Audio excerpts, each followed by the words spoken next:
Bonjour, bienvenue dans ce nouveau module de la formation EFFECT qui a pour objectif de développer l'éducation alimentaire chez les enfants. Ces modules portent sur les portions alimentaires chez les enfants pour les aider à mieux les évaluer et à mieux comprendre ce concept. Et aujourd'hui, nous vous présentons l'activité 4, Fresh, Mashed and Squeezed, qui en français signifie frais en purée ou pressé. Ce module a pour objectif d'aider les enfants à comprendre l'impact de la transformation des aliments sur leurs caractéristiques et sur la rapidité à laquelle on les mange. Prenons l'exemple d'une pomme. Questionnez les enfants, qu'est-ce qu'on peut faire avec une pomme? Par exemple, on peut faire du jus, boire du jus de pomme. On peut également faire de la compote ou de la purée de pomme, selon si on ajoute du sucre ou pas.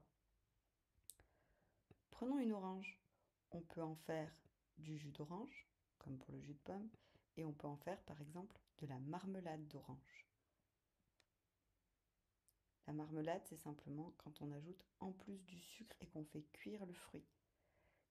Questionnez les enfants sur tout ce qu'ils savent qu'on peut modifier dans la texture d'un aliment, dans sa manière de le manger, juste en appliquant une température ou en utilisant des ustensiles. Questionnez-les vraiment. Et dans ce module, pour leur faire comprendre l'impact de la transformation sur l'aliment, on va prendre l'exemple des fruits parce que c'est extrêmement facile à comprendre, il n'y a pas besoin de beaucoup d'étapes et vous pouvez en trouver partout pour leur faire des démonstrations.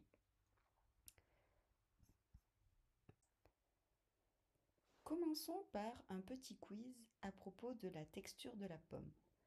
Comment peut-on transformer une pomme? Prenez une pomme fraîche d'un équivalent d'environ 120 grammes.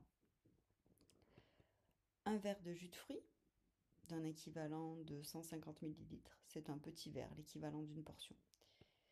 Et l'équivalent d'un pot de compote de pommes ou de purée de pommes. C'est l'équivalent 100 grammes, c'est ce qui se retrouve facilement dans le commerce. Et demandez aux enfants, sur toutes ces textures de pommes, à leur avis, combien faut-il de pommes pour produire un verre de jus de fruits et une barquette de compote. Faites-les débattre entre eux, n'hésitez pas à leur dire comment on fait, demandez-leur à leur avis comment on peut passer d'une pomme à un verre de jus ou à une purée de pommes. Puis donnez-leur la réponse que pour faire un verre de jus de fruits, donc un verre de jus de pomme, soit environ 150 millilitres, il faut 2 pommes. Soit 2 fois plus de sucre que dans la pomme et pas de fibres. Ce qui est important de leur montrer que il va y avoir énormément de sucre sous forme liquide, mais pas du tout de fibres dans le jus. Et dans une barquette de purée, il faudra simplement une seule pomme. Nous aurons donc la quantité équivalente de sucre qu'il y a dans une pomme et on garde les fibres. Donc c'est important de leur montrer que c'est pour ça qu'on va vraiment compter la purée de pomme comme une portion de fruits, alors que le jus de fruits ne comptera pas comme une portion de fruits. C'est vraiment les fibres et la quantité de sucre qui vont faire la différence. Essayez de bien leur faire comprendre ce concept pour qu'ils assimilent que les boissons sucrées, même type jus de fruits, sont excessivement riches en sucre et faibles en fibres.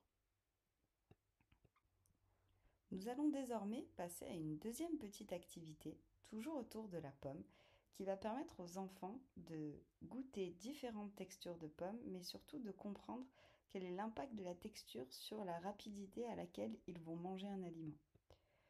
Prenez une pomme et coupez-en des petits quartiers. Donnez environ 20 grammes de pommes à chaque enfant.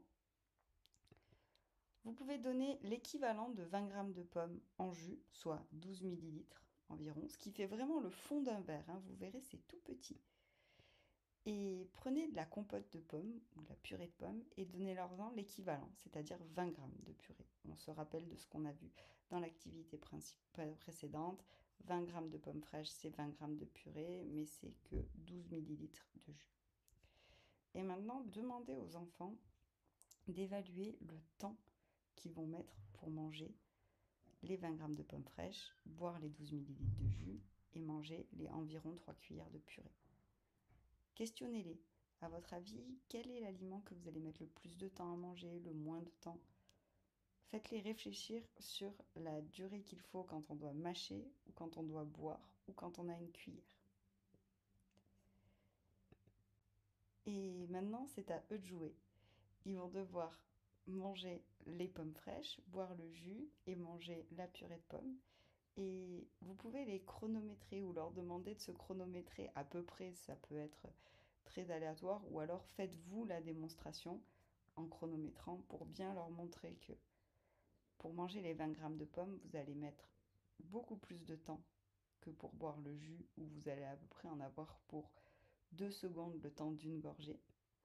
Et vous aurez un peu plus de temps, un temps intermédiaire, pour les 3 cuillères de purée de pommes. Cela va vous permettre de vraiment leur faire réfléchir sur la durée que l'on met à manger les aliments et l'important de les mastiquer pour bien contrôler les portions. N'hésitez pas à les re-questionner aussi sur, après le jus, est-ce qu'ils ont l'impression d'avoir mangé? Est-ce qu'ils ont l'impression d'avoir pris autant de sucre? Est-ce qu'ils ont l'impression que la pomme leur tient plus dans l'estomac? N'hésitez pas vraiment à les faire se questionner sur leur ressenti au niveau des aliments. Et désormais, pour la dernière activité, ils vont pouvoir eux-mêmes, ou avec vous qui leur montre, expérimenter ce qu'est que de transformer un fruit en jus. Prenez 3 oranges, un verre. Vous pouvez prendre soit un presse-agrumes si vous en avez un, soit utiliser les mains en faisant attention qu'ils aient bien lavé leurs mains avant. Et demandez-leur ou faites une activité collective pour qu'ils remplissent l'intégralité d'un verre. Ils vont pouvoir se rendre compte qu'il leur faut au minimum 3 oranges pour remplir en entier le verre.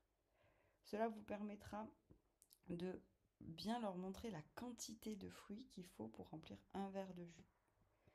Et vous pourrez aussi leur dire qu'il reste quand même des éléments qui sont les fibres et avec la peau et l'intérieur de l'orange.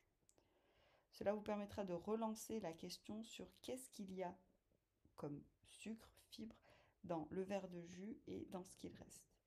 En effet, le sucre des 3 oranges est dans le verre.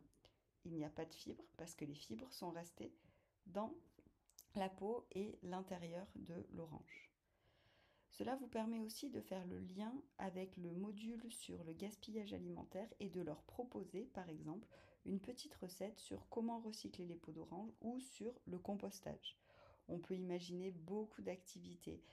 Faire des fruits confits, utiliser les peaux d'orange pour faire des zestes et aromatiser des gâteaux, ou alors simplement les mettre au compost. N'hésitez pas à être créatif et à proposer à vos enfants des solutions.